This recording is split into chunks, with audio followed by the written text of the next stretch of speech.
Hello everyone, welcome to spread learning. और आज हम स्टार्ट कर रहे हैं 26 अक्टूबर के current affairs. Who was unanimously elected as the speaker of the Haryana assembly?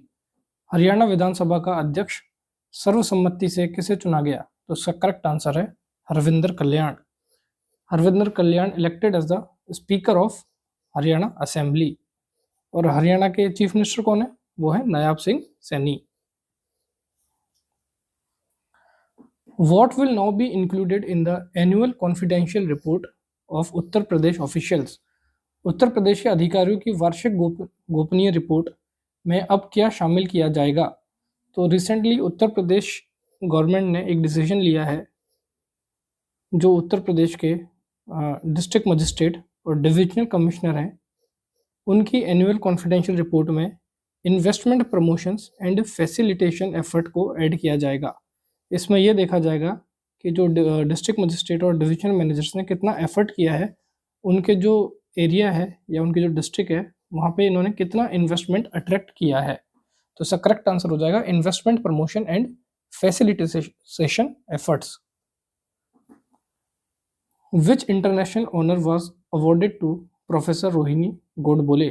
Professor Rohini Godbole को कौन सा अंतर्राष्ट्रीय सम्मान भी प्रदान किया गया? तो प्रोफेसर रोहिणी गोडबोले ये एक इंडियन फिजिसिस्ट हैं जिनका हाल ही में देहांत हो गया है। She recently passed away. तो इस क्वेश्चन में पूछा है कि इनको कौन से इंटरनेशनल ऑनर से सम्मानित किया गया था। तो इसका करेक्ट आंसर है order national do merit France. ये फ्रेंच अवार्ड है, इससे प्रोफेसर रोहिणी गोडबोले को सम्मानित किया गया था। और इनको पद्मश्री से भी सम्मानित किया गया था 2019 में। Where was the 34th capacity building program for Maldivian civil servants concluded? Maldives के सिविल सेवकों के लिए 34वां क्षमता निर्माण कार्यक्रम कहाँ आयोजित किया गया? तो इसका करेक्ट आंसर है न्यू दिल्ली, इंडिया में। तो मालदीव्स और इंडिया के बीच में एक MOU साइन है for the capacity building programme. और ये कब से कब तक है? ये है 2024 से 2029 तक। इसमें मालदीव्स के 1000 सिविल सर्वेंट्स को ट्रेन किया जाएगा। और ये कहाँ पे, न्यू दिल्ली में कहाँ पे किया गया ये प्रोग्राम, कैपेसिटी बिल्डिंग प्रोग्राम? ये किया जाता है national centre for good governance में। National centre for good governance. What is the new loan limit under the Pradhan Mantri Mudra योजना? प्रधानमंत्री मुद्रा योजना के अंदर नई लोन लिमिट कितनी कर दी गई है? तो इसका करेक्ट आंसर है 20 lakhs। 20 lakhs is the correct answer. अब इसमें एक नई कैटेगरी इंक्लूड की गई है, वो है तरुण प्लस, जिसमें 20 लाख तक लोन अब प्रोवाइड किया जाएगा। तो ये प्रधानमंत्री मुद्रा योजना कब लॉन्च की गई थी? ये लॉन्च की गई थी 2015 में। और इसका ऑब्जेक्टिव क्या था? इसका ऑब्जेक्टिव था फाइनेंशियल सपोर्ट प्रोवाइड कराना to micro and small enterprises, promote entrepreneurship and fund the unfunded, right. और इसमें पहले तो 3 टाइप के लोन प्रोवाइड किए जाते थे। Shishu loan up to 50,000 rupees, Kishor loan above 50,000 up to ₹5 lakh, Tarun loan above ₹5 lakh and up to 10 lakh. और अब इसमें एक नई कैटेगरी शामिल कर दी गई है, वो है तरुण प्लस, जिसमें 10 लाख से ऊपर के लोन और up to 20 lakhs, 10 lakh to 20 lakhs. तो क्वेश्चन में पूछेगा कि कितनी इंक्रीज कर दी है, तो वो इंक्रीज करके हो गई है अब 20 लाख रुपीस। और ये जो लोन जो प्रोवाइड किए जाते हैं किसके अंडर गारंटी कवर रहता है? तो उसका आंसर है credit guarantee fund for micro units. Credit guarantee funds for micro units. Which organization is collaborating with the Indian Army for the solar hydrogen based microgrid projects in Chushul Ladakh? कौन सा संगठन लद्दाख के चुशुल में सौर हाइड्रोजन आधारित माइक्रोग्रिड परियोजना के लिए भारतीय सेना के साथ सहयोग कर रहा है? तो NTPC कोलैबोरेट कर रहा है इंडियन आर्मी के साथ for the solar hydrogen based microgrid projects in Chushul Ladakh. और इसकी प्रोजेक्ट की माइक्रोग्रिड प्रोजेक्ट की कैपेसिटी कितनी है? यह है 200 किलोवाट। और इसको इनॉग्रेट किसने किया? इसको इनॉग्रेट किया था हमारे देश के डिफेंस मिनिस्टर राजनाथ सिंह ने, right. What is the name of the Indian Navy's 7th anti-submarine warfare shallow water craft launched on October 25th, 2024? 25 अक्टूबर 2024 को लॉन्च किए जाने वाले भारतीय नौसेना के 7वें anti submarine warfare shallow water craft का नाम क्या है? तो ये जो इंडियन नेवी का 7th anti submarine warfare shallow water craft ये जो लॉन्च किया गया इसका नाम है अभय। तो द करेक्ट आंसर इज अभय। और इसको बिल्ड किसने किया है? इसको बिल्ड किया है Garden Reach Shipbuilders and Engineers ने,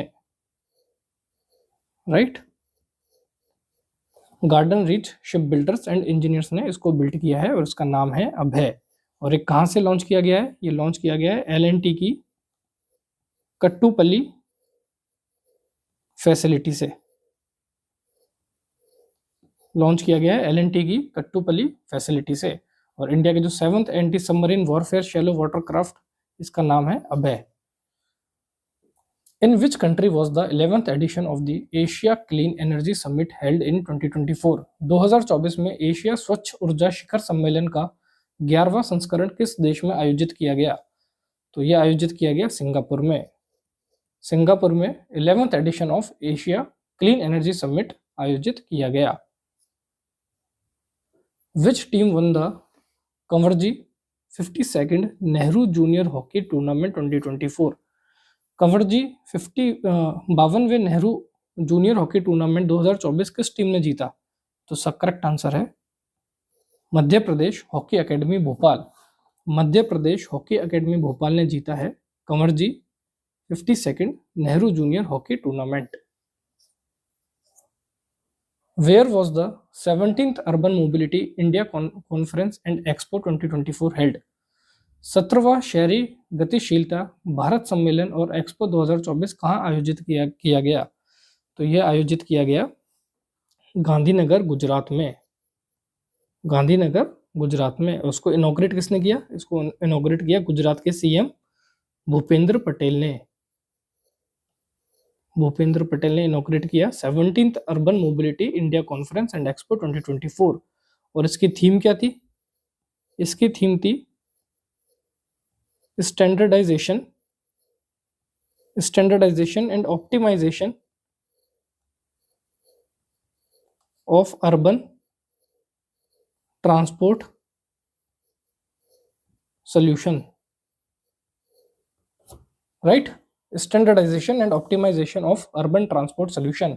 और ये आयोजित किया गया 17th urban mobility India conference and expo 2024 Gandhinagar Gujarat में। With which country did the Election Commission of India sign an electoral cooperation agreement? भारतीय चुनाव आयोग ने किस देश के साथ चुनावी सहयोग समझौते पर हस्ताक्षर किए हैं? तो ये इलेक्शन कमीशन ऑफ इंडिया ने साइन किया है इलेक्टोरल कोऑपरेशन एग्रीमेंट उज्बेकिस्तान के साथ। तो इसका करेक्ट आंसर हो जाएगा उज्बेकिस्तान। और उज्बेकिस्तान की कैपिटल क्या है? उज्बेकिस्तान की कैपिटल है ताशकंद। और उज्बेकिस्तान की करेंसी क्या है? सोम, right.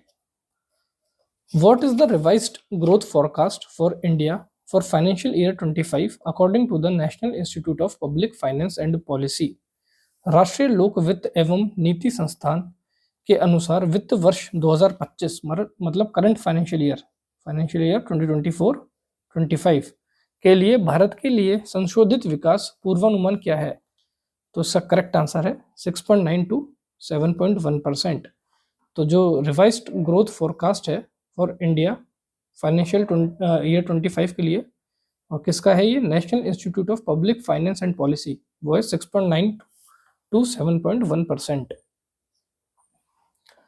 Who has been reappointed as the managing director and chief executive officer of Axis Bank for a new 3-year term? नए 3 साल के कार्यकाल के लिए एक्सिस बैंक के प्रबंध निदेशक और मुख्य कार्यकारी अधिकारी के रूप में किसे फिर से नियुक्त किया गया है? तो रीअपॉइंट कर लिया गया है अमिताभ चौधरी को as MD and CEO of Axis bank, और ये 3 साल के लिए किया गया है, तो इनका टर्म रहने वाला है अब जनवरी 2025 से दिसंबर 31 2027 तक।